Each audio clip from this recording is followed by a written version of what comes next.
ஓரளவு சேல்ஸ் ப்ரைஸை கொஞ்சம் இன்க்ரீஸ் பண்ணிங்கனாக்கா ஃபிக்ஸ்டு காஸ்ட்டை கவர் பண்ணிடலாம் அண்ட் ஸ்லோலி ப்ராஃபிட்டை பண்ணலாம். அந்த பிகினர்ஸ்க்கு எடுத்த உடனே உங்களுக்கு லாபம் வராது. இல்லைனாக்கா மார்க்கெட்டிங் நிறையா பண்ணி ஆகணும். சேல்ஸ் ப்ரைஸ் எடுத்த உடனே நீங்கள் நினைக்காமலாம் விற்க முடியாது. அதுக்கேற்ற மாதிரி மார்க்கெட்டில் புது புது இடத்துலாம் போகணும், சேல்ஸை இன்க்ரீஸ் பண்ணணும். இப்போ என்ன பண்ணோம், சேல்ஸ் ப்ரைஸை இன்க்ரீஸ் பண்ணலாம், சேல்ஸ் வால்யூம் இன்க்ரீஸ் பண்ணணும். உங்கள் கடை யாருன்னே தெரியாது, எப்படி வந்து வாங்குவாங்க?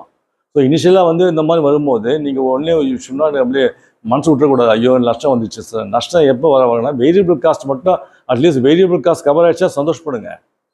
கான்ட்ரிபியூஷன் நெகட்டிவாக இருக்கக்கூடாது, கான்ட்ரிபியூஷன் பாசிட்டிவாக இருந்ததுனாக்கா சந்தோஷப்படுங்க. ஏன்னாக்கா டைம் வில் கம், ஒரு நேரம் வரும் ஃபிக்ஸட் காஸ்ட்டை கவர் ஆகிடும். எப்படி கவர் ஆகிடும்? சேல்ஸ் ப்ரைஸ் இன்க்ரீஸ் பண்ணலாம், சேல்ஸ் வால்யூம், சேல்ஸுடைய அளவு அதிகமாக்கலாம். ஏன்னாக்கா மார்க்கெட்டிங் போய் அங்கே எடுத்து இந்த கடை வைக்கிறது, அங்கே கேன்வஸ் பண்ணுறது, இப்படிலாம் கடைக்கு நல்ல பேர் வரும்போது ஆட்டோமேட்டிக்காக சேல்ஸ் ஓடிட்டே இருக்கும். சேல்ஸ் இம்ப்ரூவ் ஆகினே வரும். சேல்ஸ் இம்ப்ரூவ் ஆக ப்ராஃபிட் இம்ப்ரூவ் ஆகும். ப்ராஃபிட் இம்ப்ரூவ் ஆக ஃபிக்ஸட் காஸ்ட் கவர் ஆகிடும். ஃபிக்ஸட் காஸ்ட் கவர் ஆன உடனே அதுக்கு அடுத்து ஃபிக்ஸட் ஃபுல்லாக கவர் ஆன பிற்பாடு ப்ராஃபிட்டு. புரியுதா இல்லையா? ஸோ புரியுதா? ரொம்ப ஈஸி இல்லை?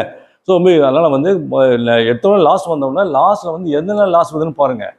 கான்ட்ரிபியூஷன் வந்து நெகட்டிவ் வந்தனாக்கா ஒரு கேர்ஃபுல் ஆகிடணும். கான்ட்ரிபியூஷன் நெகட்டிவ் ஆகிடுச்சுன்னா கேர்ஃபுல் ஆகி இப்போ ஏதோ நம்ம பொருள் ஏதோ ஒரு கச்சா பொருள் ரா மெட்டீரியல் குட்ஸில் ஏதோ தப்பு பண்ணுறோம், நம்ம மேனேஜ் பண்ணல, இன்னும் பார்கின் பண்ணணும், அதை குறைக்கணும், அது மாதிரிலாம் பண்ணணும். அதே மாதிரி சேல்ஸ் ப்ரைஸ் எப்படி இருக்குது, குவாலிட்டி எப்படி இருக்குது, சேல்ஸ் இன்க்ரீஸ் பண்ணலாமா வேணாமான்னு யோசிக்கணும். எனக்கு அந்த மாதிரிலாம் பண்ணும்போது தான் நமக்கு அட்லீஸ்ட் கான்ட்ரிபியூஷன் பாசிட்டிவ் வரணும். கான்ட்ரிபியூஷன் பாசிட்டிவ் இருக்கிற வரைக்கும் பிரச்சனை இல்லை.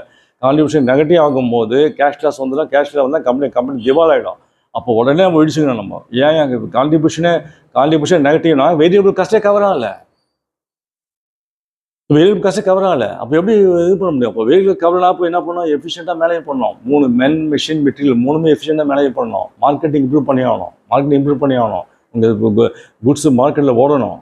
அந்த மாதிரி ரொம்ப கொஞ்சம் கொஞ்சமாக பேர் வர வர வர வர வால்யூம் இன்க்ரீஸ் ஆனாலே ப்ராஃபிட் இன்க்ரீஸ் ஆகும். ப்ராஃபிட் இன்க்ரீஸ் ஆக கான்ட்ரிபியூஷன் அதிகமாகும். கான்ட்ரிபியூஷன் அதிகமாக உங்களுக்கு வந்து இது ஃபிக்ஸட் காஸ்ட் கவர் ஆகிடும். ஃபிக்ஸட் காஸ்ட் கவர் ஆகிற பிற்பாடு மீதி கையில் இருக்கிறது ப்ராஃபிட். புரியுதா உங்களுக்கு?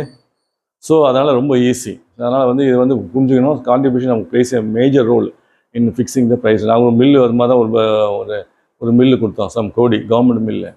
அந்த மில்லை வந்து பார்த்தீங்கன்னாக்கா எவ்ரி இயர் லாஸு இன்க்ரீஸ் ஆகினே போகுது. கேஷ் லாஸ் அதான் எனக்கு கான்ட்ரிபியூஷன் நெகட்டிவ் ஆனாலே கேஷ் லாஸ் வந்துடும். கேஷ் லாஸ் பண்ணாக்கா வரவு 7 செலவு 8. இங்கே வரவு 7 செலவு 8. கேஷ் வெளியே போதா இல்லையா? கேஷ் வெளியே போச்சு. கேஷ் லாஸ் க்ளோஸ் பண்ண வேண்டியது தான். அவங்க கேபிட்டல் முதலீடு கொஞ்சமாக போயிடும், இப்படியே போயிடும் முதலீடு. அப்புறம் கடன் வாங்குறது கேஷ்லாம் அப்படியே போயிடும். அப்போ கடைசியில் தீபாவளி நிற்க வேண்டியது.